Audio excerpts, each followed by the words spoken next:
Well, we were talking about remorse and how Yudhishthira feels this terrible remorse after the war.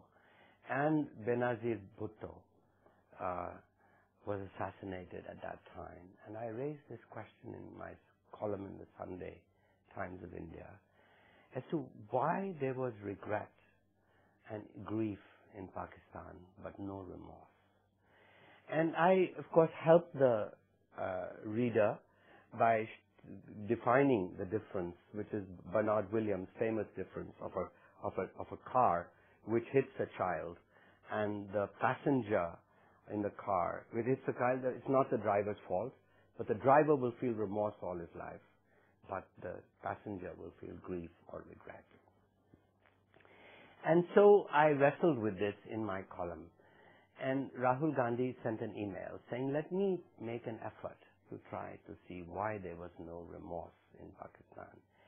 And he said that remorse requires that we identify deeply with the victim or with the family of the victim.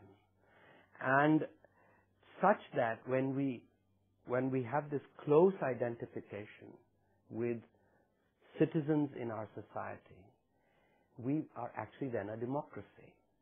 And so, citizens who stand equal before the law. And he said that first Pakistan would have to become a democracy in order for there to be remorse. And that is why it will continue to be a remorseless society. So long as it has no democracy. So long. But there's an interesting, very interesting thought here, and that's Draupadi's attempt to protect herself, but at the same time understand that she has to protect her family. And the conversations between her and Yudhishthira, her questioning of the dharma of kings, is there no dharma left? And then trying to goad Yudhishthira on to move away from what he considers to be his moral position, bound by the word he gave. Now, where does that take us? I mean, what is Draupadi's contribution to this entire epic? Well, it's very interesting that about half the Mahabharata manuscripts that they found and they collated at the Bhandarkar Oriental Institute, where they did the critical edition between 1920s and 1970 or so. Over these 50 years, half the manuscripts did not have Krishna, her appealing to Krishna.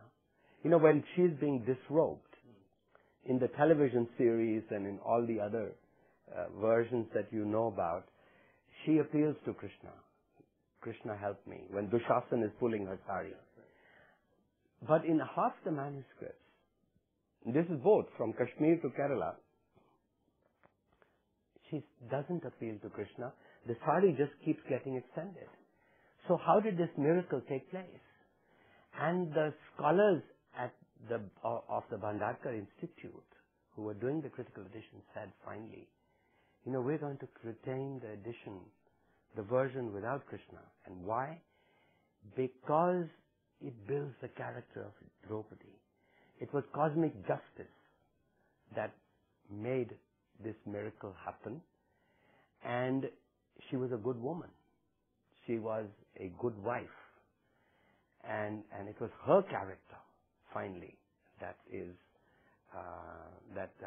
and I think that's the fascinating thing about, we must understand historically how the epic did evolve and how Krishna changed from a god with a small g to a god with a capital G, with the influence of the Vaishnavites that came in from the 1st century BC onwards. So that's interesting. In a sense, the exposition of dharma in Mahabharata, as you've seen it, is not an absolute thing. It's an aspirational thing. It's at any given time, the context that gives you the best possible answer. But there is a better answer if you move on.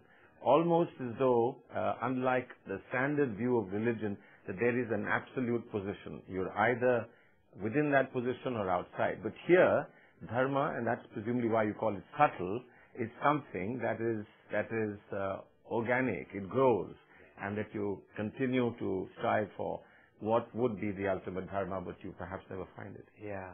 And the subtle word, Salman, is a word that Bhishma actually uses and other characters afterwards. Because when they get into trouble, the characters in the Mahabharata, and they don't know what to do, like Bhishma doesn't know what to do with this at this moment, when he should actually get up and thrash Dushasan doing it, he says, dharma is sukshma, and it is subtle. I don't know the answer, here. And the interesting thing, of course, is that this epic, you're absolutely right, that it is aspirational, that the models of behavior are aspirational. In the darkness of these events, of a terrible defeat, of the uncertainty of dharma, of the uncertainty of life, it still, I would say, snatches victory. Because even its uncertainty tells you that this is how our lives really are. And that's why it's a good epic for our age, in this fundamentalist age, when everybody seems to know the answer. There seem to be such a monopoly that we have the truth.